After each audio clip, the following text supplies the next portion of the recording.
Niining panahon nga ang putling ebanghelyo gihagis sa mga hiwi nga pagtulunan. Kinahanglan mo barug ang mga tinun-an ni Kristo sa pagpakigbisog sa paglaban sa pagtuo, nga magkausa ug alang sa tanang panahong gihatag sa Dios ngadto sa iyang katawan. Maoy hinungdan nga namugna kining tulumanon ang putling ebanghelyo. 30 minutos nga pagsabwag sa tinuod nga ebanghelyo. Kauban ni Pastor Jeremias Hangad, ang putling ebanghelyo. Tulumanon nga gihatod kaninyo sa Herald of Grace Radio Ministries Philippines. Ang putling ebanghelyo.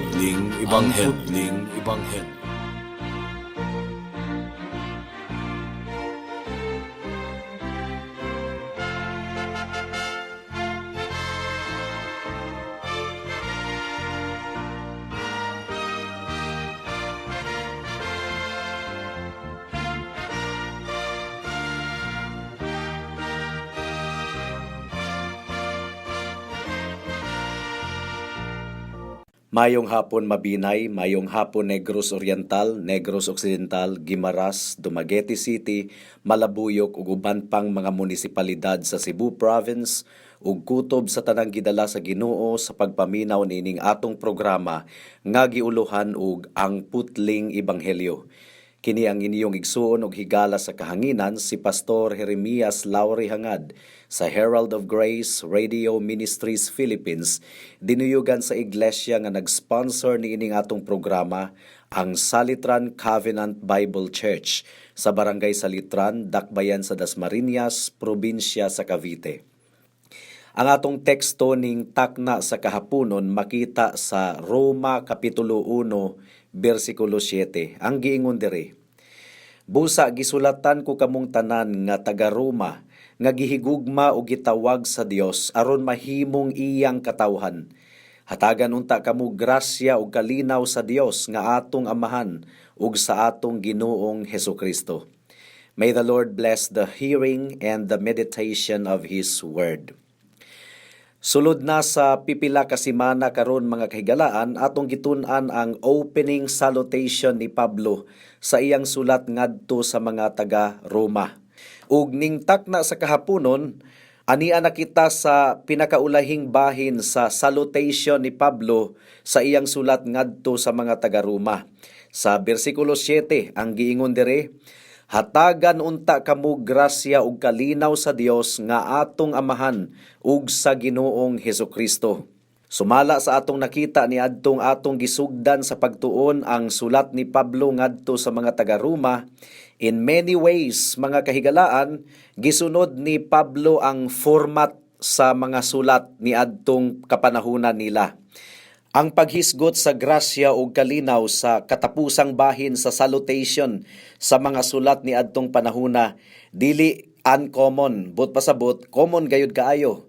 Sa sulat ni Pablo, dili lang kini formalidad mga kahigalaan. Sa iyang paggamit sa pulong nga grasya o kalinaw, nagtuo ako nga adunay tema nga gisugdan si Pablo sa pagtukod tungod kay ang pulong nga grasya ug kalinaw gibalik-balik gayud niya og sulti sa tibuok niyang sulat ngadto sa mga taga Roma. In fact, 24 kahigayon gigamit ni Pablo ang pulong nga grasya. Gisugod niya kini paggamit sa bersikulo 5 sa kapitulo 1 nga nagaingon, gikan kaniya na dawat namo ang grasya ug pagkaapostol. Tungod kay ang grasya mao gayud kini ang tema ni Pablo sa tibuok sulat niya sa mga taga Roma, tungod kay naluwas kita pinaagi lamang sa grasya sa atong Ginoo. Ang grasya usa kini ka regalo nga wa gyud nato intawon kini gitrabahuan. Ato kining gidawat pinaagi lamang sa pagtuo. Ug ang grasya naglangkob sa pagtawag sa Ginoo, pagbag-o niya sa atong kasing-kasing, pagsagup niya kanato ingon nga iyang mga anak pinaagi kang Hesukristo, paghimo kanatong tulid ug matarong atubangan sa Ginoo, paglimpyo niya sa atong kalag, pagpalig-o niya kanato ug paghimo niya kanato nga mabungahon sa atong Kristohanon nga pagkinabuhi. Kining tanan pinaagi lamang gayod sa grasya. Apan niining bersikulo nga atong tun-an karon mga kahigalaan, giusa ni Pablo ang grasya ug kalinaw tungod kay dili man gyud kini sila pwedeng bulagon. Ang grasya mao ang tinubdan or mao ang tuburan sa kalinaw ug sa uban pang mga panalangin nga gikan sa Dios. Ang Dios mao ang tuburan sa tanang kalinaw. Mao nga ang giingon sa atong teksto, maanaa kaninyo ang grasya ug kaluoy gikan sa Dios nga atong Amahan ug sa Ginoong Hesukristo. So kung atong gamiton usab ang pulong nga kalinaw, nagkalain-lain ang ideya sa mga tawo kung unsa ang ilang buti pasabot sa kalinaw. Ang uban kung imong pangutanon, ang kalinaw alang kanila kung walay gubat, kung walay kagubot. Ang uban pod kung imong pangutanon, ang kalinaw alang kanila kining relax ang imong hunahuna, relax ang imong dughan. Apan ang kamatuuran mga kahigalaan, kung kita wala kang Kristo, kung bulag kita kang Kristo, wala kitay tinuod nga kalinaw. In fact, sa mga dili magtotoo, wala gayud siya tinuod nga kalinaw, gumikan kay ang Dios, batok man kaniya. Matod pa sa Isaias kapitulo 48 bersikulo 22, walay kalinaw, nag-ingon ang Ginoo alang sa tawong dautan. So unsa man gayud kining kalinaw, mo kini ang atong topic ning takna sa kahaponon mga kahigalaan. What is peace from a Christian perspective? Sa perspektibo sa usa ka Kristohanon, unsa ang kalinaw?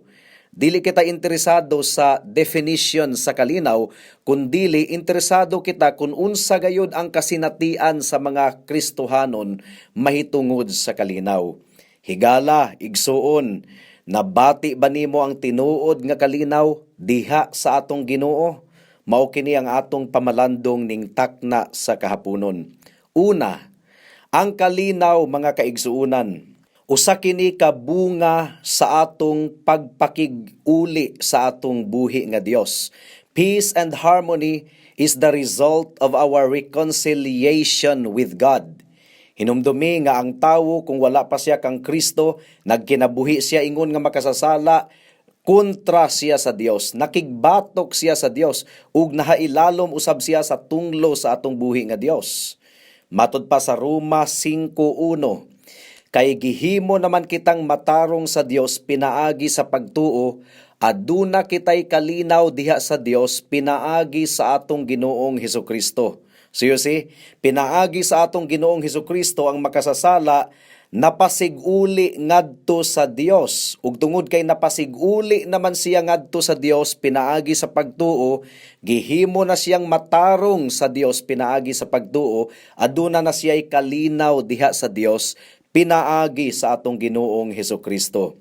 Si Adam, sa wala pa siya mahulog sa kasalanan, si Adan nga una natong ginikanan, aduna siya'y insakto nga pagtahod ug pagtamod sa atong Dios. Gisimba niya ang Dios diha sa gugma ug pagtamod. Si Adan adunay confidence nga ang Dios nagpanglihok alang sa iyang kaayuhan. And he was in a true and proper communion with God. Aduna siya'y tinuod nga pagpakigdait sa atong buhi nga Dios. Ang Dios mao ang tuburan sa tanang comfort and confidence ni Adam. Ug nailhan ni Adam ang tinuod gayud nga kalinaw. Ang kalinaw nga nagagikan sa kamatuuran nga ang Ginoo kauban kaniya ug nagpanglihok ang Dios alang sa iyang kaayo. Apan unsay nahitabo? Pagkahulog ni Adan sa sala, nawagtang ang kalinaw. Matod pa sa Isaias kapitulo 59 bersikulo 2, ang inyo hinuong kalapasan maoy nag-ulang kaninyo ug sa inyong Dios. Ang inyong sala maoy hinungdan sa iyang pagpahilayo kaninyo aron dili siya makadungog kaninyo. Ambot pasabot, dili siya maminaw kaninyo. Ang tawo nga dili paluwas, wala pa diha kang Kristo, na sinati niya ang pinaka grabe gayud kaayo nga panagbangi, tungod kay aduna siya'y panagbangi sa Dios. Sa wala pa maluwas ang tawo, sa wala pa kita maluwas mga kaigsuunan, halayo kita sa atong Ginoo, halayo kaayo kita kaniya. Matud pa sa Epeso Kapitulo 4, versikulo 17 hangtod sa 19, paminawan ninyo ang giingon diri. Busa sa ngalan sa Ginoo, awhagon ko kamo nga dili magkinabuhi sama sa mga dili magtutuo, kansang mga hunahuna walay hinungdan, ug kansang kaisipan anaa sa kangitngit, nahimulag sila sa kinabuhi nga gihatag sa Dios, kay wala man sila mahibalo niini, tungod kay wala man sila mamati. Nawad-a na sila sa kaulaw, nagpatuyang na lang sila sa bisyo ug nagbuhat sa tanang kalawayan. So imbis nga kalinaw ang ilang nabati diha sa Ginoo, imbis nga kalinaw ang atong gibati diha sa Ginoo kaniadto sa dili pa kita magtutuo, kita adunay panagbangi batok sa Dios. Matod pa sa Salmo Kapitulo 2, versikulo 1 hangtod sa 3, ug kini nga bersikulo naglarawan sa kasing-kasing ug hunahuna sa tanang mga tawo nga wala pa sa atong Ginoo. Ang giingon diri, nganong nagsabot man pag-alsa ang kanasuran, nganong naglaraw man silag mga butang nga walay kapuslanan, ang mga hari nila naghiusa ug ang ilang mga pangulo nagkasabot pag-alsa batok sa Ginoo ug sa hari nga iyang pinili. Sila nag-ingon, putlo nato ang paghari nila kanato ug dili na kita magpagalong kanila. So ang pinulungan sa Biblia sa kining pag-alsa batok kaniya but ipasabot aduna gayoy gubat batok sa Dios.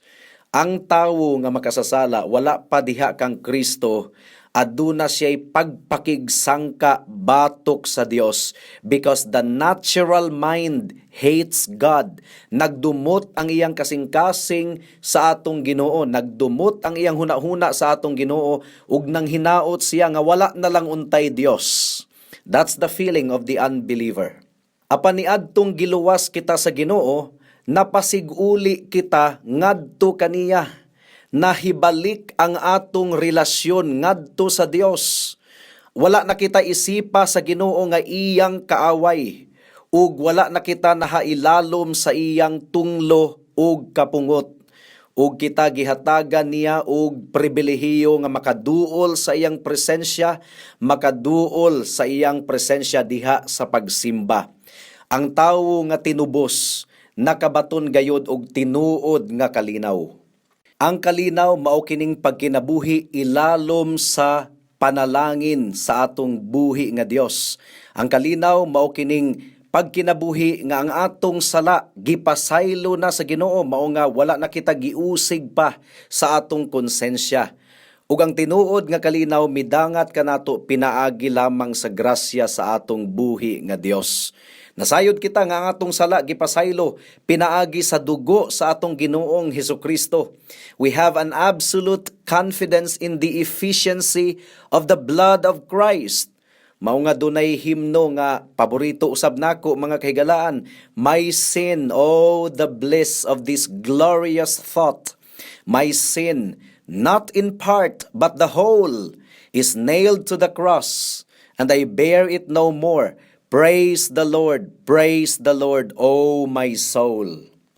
Ang tanang nagtuo sa dugo ni Kristo, ang tanang nagtuo sa iyang pagkamatarong, aduna gayoy confidence nga siya luwas, mao nga aduna siya'y kalinaw.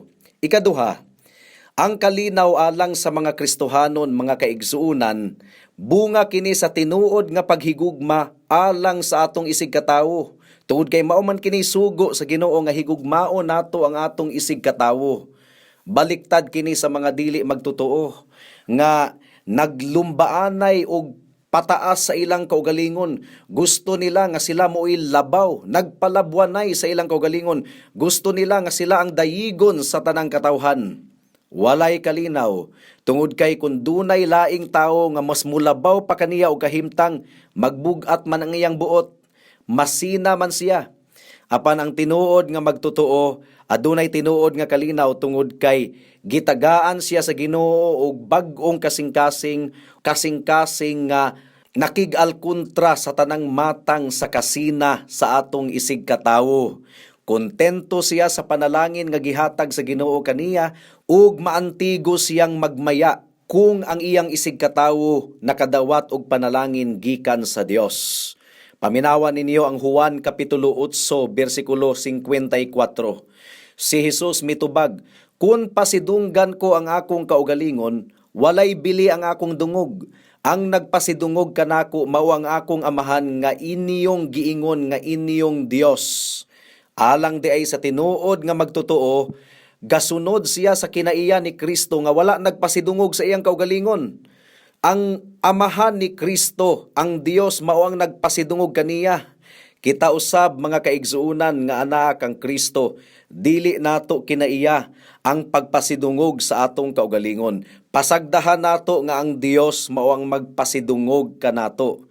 Mao nga kun dunay laing tawo nga muuswag sa ilang kahimtang, malipay kita. Tungod kay dili man nato problema ang pagpasidungog sa atong kaugalingon. Pilipos Kapitulo 2, versikulo 1 hangtod sa 4, ang giingon diri, "Busa kung nakapalig-on kaninyo ang inyong kinabuhi diha kang Kristo ug nalipay kamo diha sa iyang gugma, kun may panaghiusa kamo diha sa espiritu ug may gugma ug kaluoy sa usag-usa, awhagon ko kamo sa pagbaton sa managsamang katuyuan ug hunahuna ug sa samang gugma aron mahingpit ang akong kalipay. Ayaw kamo pagbuhat bisag unsa gikan sa hinakog nga katuyuan o sa walay hinungdan nga tinguha sa pagpanghambog. Pagpaubos hinuon kamo ug isipa kanunay nga ang uban mas maayo kay kaninyo. Pag tinabangay kamo og dili kay mauray inyong atimanon ang tagsa-tagsa ninyo ka kaayuhan." So you see, adunay kagawasan ang mga Kristohanong tinuod gumikan kay wala sila nagkinabuhi diha sa kasina. Naglumbaanay hinuon sila sa paghuna-huna nga ang uban mas maayo pa kay kanila. Ikatulo, ang kalinaw alang sa mga Kristohanon mao ang pagkakampante nga ang Dios mao ang nagkontrolar sa tanang mga butang. So dili sila magpanik, dili sila marattle. Mga kaigsuunan diha sa atong buhi nga Dios, kinahanglang atong hinumduman nga ang tanang mga butang anaa sa kamot sa atong buhi nga Dios. Siya ang nagkontrolar sa tanang mga butang. He is working His purpose.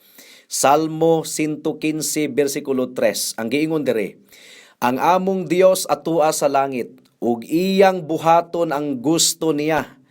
Mao nga dili kita magpanik bisag bugat ang mga panghitabo sa atong kinabuhi, tungod kay wala man kini mahitabo kung dili kabubuton sa atong buhi nga Dios. Isaias Kapitulo 46, versikulo 9 hangtod sa 10, ang giingon diri, "Ayaw hikalimti ang nangagi, kay ako mao ang Dios ug wala nay lain sama kanako. Sa sinugdan pagani nasayran ko na ang katapusan, ug nahibaluan ko na ang sangputan, bisan kun wala pa mahitabo. Ipahayag ko nga dili gayod mapakyas ang akong plano ug tumanon ko ang tanan kong tuyo." So alang sa Kristohanon, mga kaigsuunan, aduna kitay kalinaw nga nabatunan sa pagkasayod nato nga bisan pa sa atong pag-antos, bisan pa sa atong mga problema, adunay maayong tumong ug katuyuan ang Dios niining tanan. God works all things for His own glory. Apan alang sa mga walay Kristo, alang sa mga walay Dios sa ilang kinabuhi, ang ilang pag-antos niining kalibutana practice lamang sa walay katapusang pag-antos didto sa impyerno. It is a reminder of the consequence of sin. Matagluha nga mutulo sa ilang mga mata. Practice lamang kana sa tanang luha nga ilang ihilak hangtod sa kahangduran didto sa impyerno, kung dili sila maghinulsol sa ilang mga sala ug mudangup kang Kristo alang sa kapasayloan sa ilang sala. Every discomfort is just a foreshadow of the place where there will be gnashing of teeth. Mo kanay giingon sa pulong sa Ginoo. Apan alang sa tanang mga tinuod nga Kristohanon, nasayod sila nga gidisenyo sa Ginoo ang tanang mga butang alang sa atong ikaayo. Mao kini giingon sa Romans 8:28, "All things work together for good to those who love God and to those who are called according to His purpose."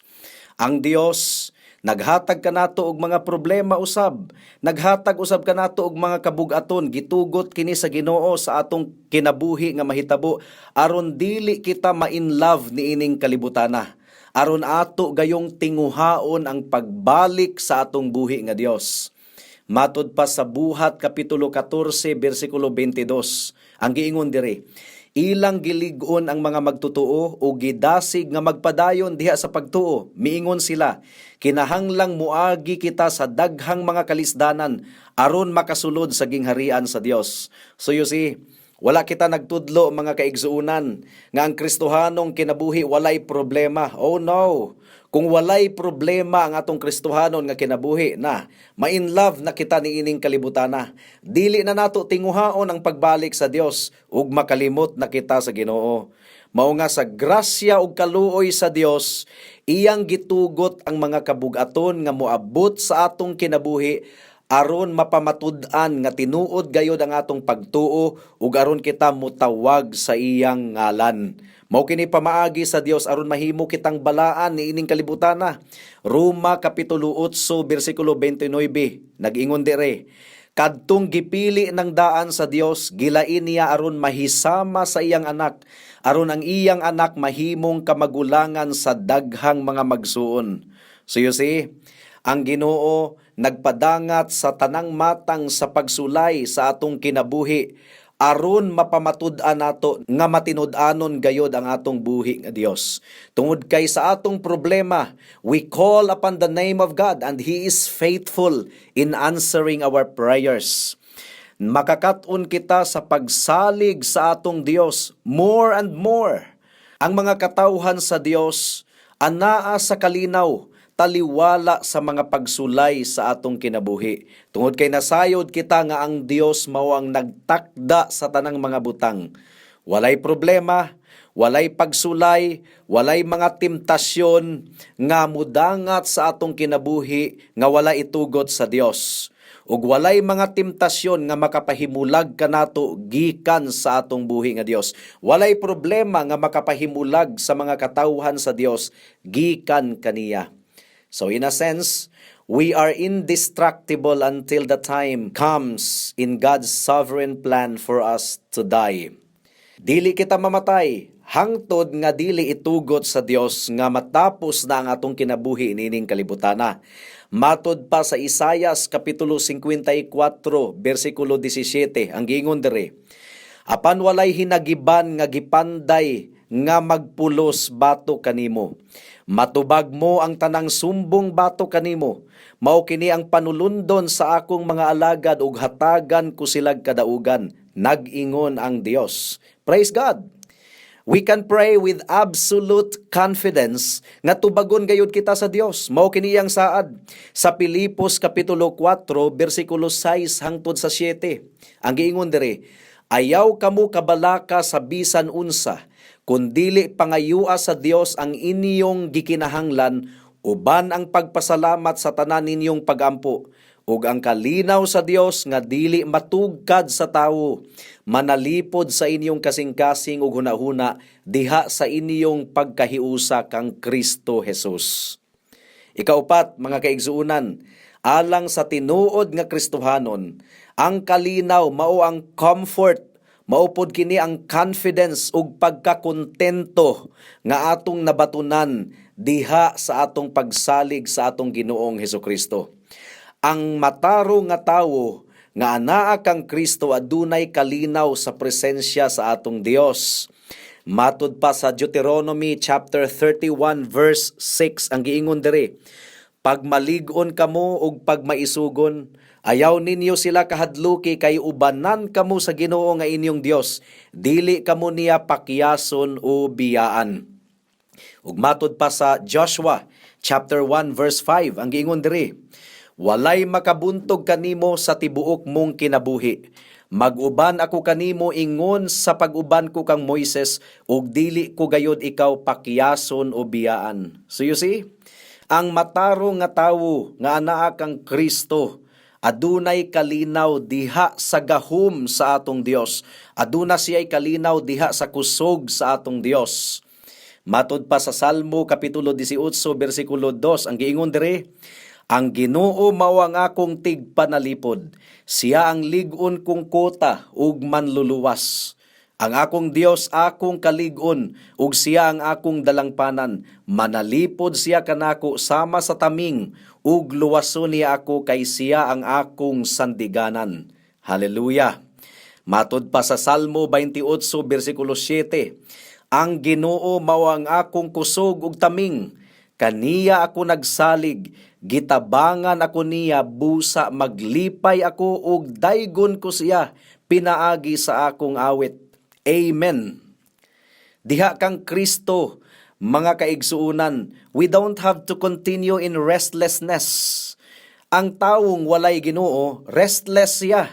Kanunay siyang nabalaka. Aduna siya'y kahadlok sa iyang kasing-kasing. Dako kayo ang iyang kabalaka. Gubot kaayo ang iyang kasing-kasing uhuna-huna. There is much unhappiness. Apan ang tinuod nga Kristohanon adunay kalinaw. Mao nga gisugo ni Pablo sa Pilipos kapitulo 4 bersikulo 6 hangtod sa 7 ang giingon dire, ayaw kamo kabalaka sa bisan unsa kundili pangayua sa Dios ang inyong gikinahanglan uban ang pagpasalamat sa tanan ninyong pagampo ug ang kalinaw sa Dios nga dili matugkad sa tawo manalipod sa inyong kasing-kasing ug hunahuna diha sa inyong pagkahiusa kang Kristo Jesus. Mausab kini ang sugo ni Kristo sa Matthew chapter 6 verse 31 and 32. Ang giingon dire, busa ayaw kamo kabalaka kung asa kamo kanon o imnon o ibiste. Kining mga butanga mao'y gitinguha kanunay sa mga dili magtotoo. Ang inyong amahan nga atua sa langit, nasayod nga nagkinahanglan kamo niining mga butanga. The righteous, mga kaigsuunan, aduna gayoy kalinaw bisan pa sa ilang kamatayon. Gumikan kay nasayod sila nga inighuman sa ilang kamatayon, padulong sila sa atong buhi nga Dios. Ang giingon ni Pablo, to be absent from the body is to be present with the Lord. Matod pa sa Isaias kapitulo 57 bersikulo 2, ug magmalinawon ka kadtong nagkinabuhi nga matarong, makapahulay sa dayon inig kamatay. Amen. Psalm chapter 116 verse 15 ang giingon diri, bililhon sa mga mata sa Dios ang kamatayon sa iyang mga katawhan. Mao nga ang tinuod nga mga katawhan sa Dios adunay kalinaw bisan pa sa ilang kamatayon, because they know that after death they will be transported to the presence of the Lord. Aduna kitay buhing paglaom, aduna kitay kalinaw. Praise God. Ang pangutana higala, nakabaton ka na ba niining matang sa kalinaw? Ang nakabato niini nga kalinaw kadto lamang anaa kang Kristo. Kadto lamang naghinulsol sa ilang mga sala. Kadto lamang nagdangup kang Kristo or midangup kang Kristo alang sa kapasayloan. Kadto lamang mga nagsalig sa dugo ni Kristo ug sa iyang pagkamatarong. Apan kadtong mga tawo nga wala pa kang Kristo, nagkinabuhi sa ilang kasalanan, nagkinabuhi sa ilang garbo, nagkinabuhi sa ilang self-righteousness nga sila dawaton sa Dios pinaagi sa ilang kaugalingong pagkabuutan, kadtong mga tawhana walay kalinaw. Matod pa sa Isaias kapitulo 48 bersikulo 22, walay kalinaw, nag-ingon ang Dios alang sa mga dautan. Asa man nimo makaplagan kanang maong kalinaw higala? Well, matod pa sa Roma 1:7 sa atong teksto, hatagan unta kamo grasya ug kalinaw sa Dios nga atong amahan ug sa Ginoong Hesukristo. So kini nga kalinaw higala anaa lamang gayod sa atong Ginoong Hesukristo. Makaplagan lamang nato kining maong kalinaw kung kita mudangop sa atong Ginoong Hesukristo diha sa pagtuo sa iyang dugo ug pagkamatarong. Only Christ can bring lasting eternal peace. Kung walay kalinaw, walay tinuod nga kalipay, walay tinuod nga kasadya diha sa atong Ginoo. Kung adunay kalinaw, gikan sa atong buhi nga Dios, adunay tinuod nga kalipay, adunay tinuod nga panagmaya, bisag unsa pa ang sitwasyon nga moabot sa atong kinabuhi. Higala, pag hinulsol sa imong sala, Dangop kang Kristo. Itugyan kaniya ang imong hugaw nga kalag. Duol kaniya. Andam siya sa paglimpyo kanimo. Andam siya sa pagluwas kanimo. Look to Christ and you will have real peace. Amen. Hangto dinhi na lang kita taman sa atong pagpamalandong ning takna sa kahaponon tungod kay wala na kitay oras pa. Ako kamong padayon nga giimbitar sa pagpaminaw sa atong programa sa matag Miyerkules alas 6 hangtod sa alas 6:30 sa hapon dinhi sa Power 102.1 RFM. Daghang salamat. Alang sa dugang nga mga pangutana, mahimong mo text kang Pastor Jeremias hangad sa 0935 744-3030.